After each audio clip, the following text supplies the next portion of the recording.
Hello everyone, दोस्तों मैं अरुण शर्मा। आप देख रहे हैं द सोच। दोस्तों इस वीडियो में बात करने वाले हैं बीजेपी एनडी सरकार के बारे में कि अभी तक जितने सर्वे आ रहे हैं उन सर्वों में बीजेपी की नींद उड़ाने वाले सर्वे हैं। अब ये कितने सच साबित होंगे कुछ नहीं कहा जा सकता, पर बीजेपी लोटस दोबारा से खिलाने की तैयारी कर रही है। दोस्तों अगर आप चैनल पहली बार है जुड़ सकते हैं सारी वीडियो को देखनी। दोस्तों बात करते हैं बीजेपी एनडी सरकार के बारे में कि इस बार इंडिया गठबंधन की और उनके साथ जो महासंग्राम हुआ है उसमें देखा जाए तो बीजेपी ने जो 400 का आंकड़ा का नारा लगाया था वो काफी दिनों तक तो जुमला चलता रहा, पर जैसे जैसे सातवें चरण का मतदान आने की कगार पे है उस दिनों के दौरान देखा जाए तो बीजेपी सिमटती नजर आ रही है। टीवी हो, गोदी मीडिया हो या जो भी हो, सभी ने अब तक मोदी सरकार को बढ़त नहीं दिखाई है एंड इंडिया पार्टी बढ़त दिखाई दिखाई दे रही है। अब ये कितना सच साबित होगा कुछ नहीं कहा जा सकता कि मोदी चेहरा, मोदी फैक्टर क्या सारा गेम पलट के रख देगा, क्या नतीजे होश उड़ाने वाले होंगे। पर मोदी सरकार को इतना समझ में आ चुका है कि 400 का आंकड़ा किसी भी सूरत में पार नहीं होगा और 280 290 तक की सीट लाने की कगार में वो है।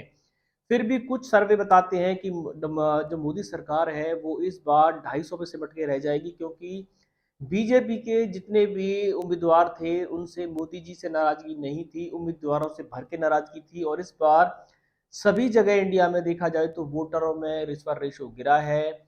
शहरों के मुकाबले गांव में वोटिंग ज्यादा हुई है, शहरों में लोग वोट देने ही नहीं गए, क्योंकि बीजेपी के जितने भी उम्मीदवार थे तकरीबन उन्होंने 5 साल बीजेपी के साथ रह के कोई कार्य नहीं किया। मोदी जी के लिए लोग वोट देना चाह रहे थे तो उन्होंने उतना ही आंकड़ा दिया जिससे कि मोदी सरकार बनने के कगार पे हो। पर अगर इसमें से सीटें सीटें छिटक गई तो उसमें से मोदी सरकार को दिक्कतें आने वाली हैं। इसलिए मोदी सरकार ने चाणक्य नीति का अपनाना शुरू कर दिया है और उन्होंने लोटस कमल की तैयारी कर दी है। और लोटस के लिए उन्होंने दोबारा से ऑपरेशन स्टिंग ऑपरेशन करना शुरू कर दिया। जो जो छोटे छोटे दल हैं जिनकी सर्वे जीत के दावे कर रहे हैं, अब मोदी सरकार ने सबको घेराव करना कोशिश कर दिया है, क्योंकि हार के झक मार के इस बार भी वो इंडिया गठबंधन को सरकार बनाने नहीं देंगे। मोदी सरकार तोड़ मरोड़ में सबसे आगे जानी जाती है।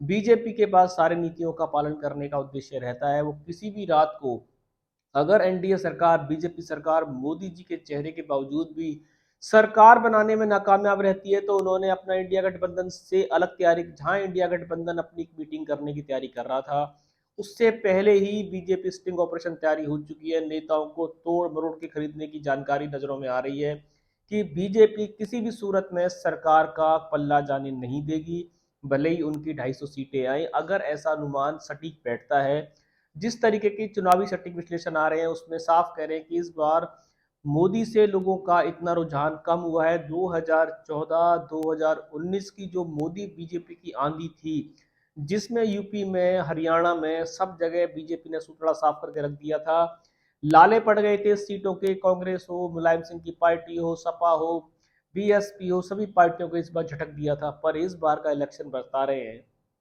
कि अलग विश्लेषण है। और इस बार जिस तरीके से नेताओं ने बीजेपी की मट्टी खराब की है उसमें मोदी जी की गारंटी भी शायद इस बार फेल हो जाएगी। और वो इस बार मोदी जी की गारंटी पे भी लोग घर से वोट देने कम की मात्रा में निकले हैं। भले ही राम मंदिर का जिस तरीके से बीजेपी ने भरपूर फायदा उठाने के लिए राम मंदिर का मुहूर्त जिस तरीके से किया उस पर हजारों सवाल दागे गए थे, क्या किस इतनी जल्दी मचाई गई थी, तो बीजेपी को एक पूरा था वो किसी भी सूरत में राम मंदिर का फायदा उठा लेंगे। पर इस इलेक्शन में ये देखा नहीं गया। विधानसभा में क्या होगा वो तो आंकड़े अलग बताएंगे, पर लोकसभा का चुनाव बीजेपी की उम्मीदों से परे जाएगा, इतना विश्लेषण आ रहा है। पर अगर विश्लेषण ये भी कह रहा है कि मोदी की आंधी दोबारा आ सकती है, पर अगर जमीनी रूप में मोदी की आंधी नजर नहीं आ रही तो कैसे आएगी।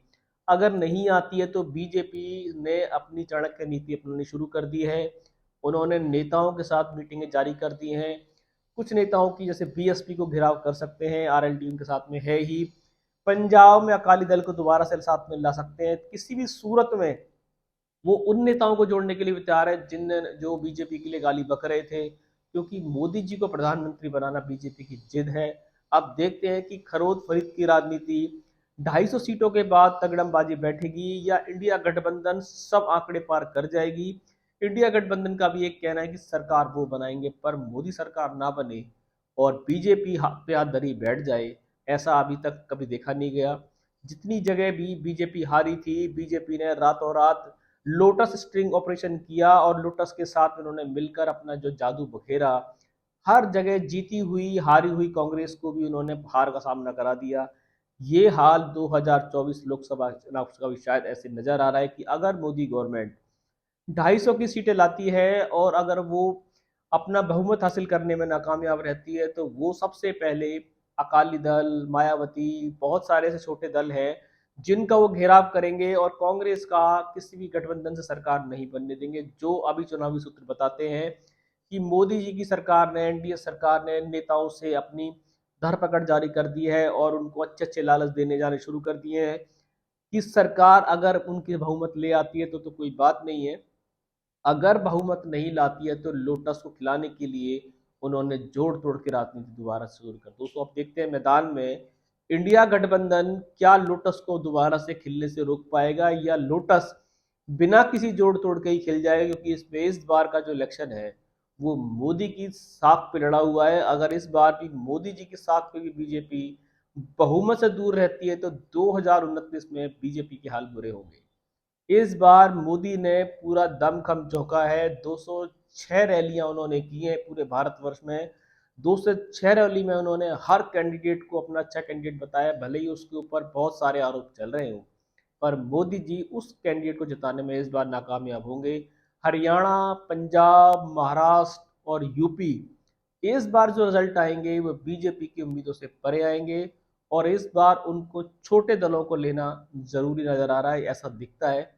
4 जून को ये क्लियर हो जाएगा कि मोदी आंधी दोबारा से आ चुकी थी, सिर्फ ये आंकड़े बेकार में हम लोग कवायद लगा रहे थे, या ऐसी आंधी आएगी कि इस बार मोदी आंधी 250 पे रुक जाएगी और उनको समर्थन लेना भारी पड़ेगा। दोस्तों फिलहाल इस सटीक विश्लेषण पर नजर बनाई हुई है, कोई नया अपडेट मिलेगा समय से पहले बताएंगे। अगर चैनल पे आप तक पहली बार हैं, अब तो कोई सब्सक्राइब नहीं किया है, जुड़ सकते हैं ताकि आगामी सभी वीडियो को देख पाएं। दोस्तों मैं अरुण शर्मा मिलूंगा नई सोच के साथ, ध्यान रखें। नमस्कार।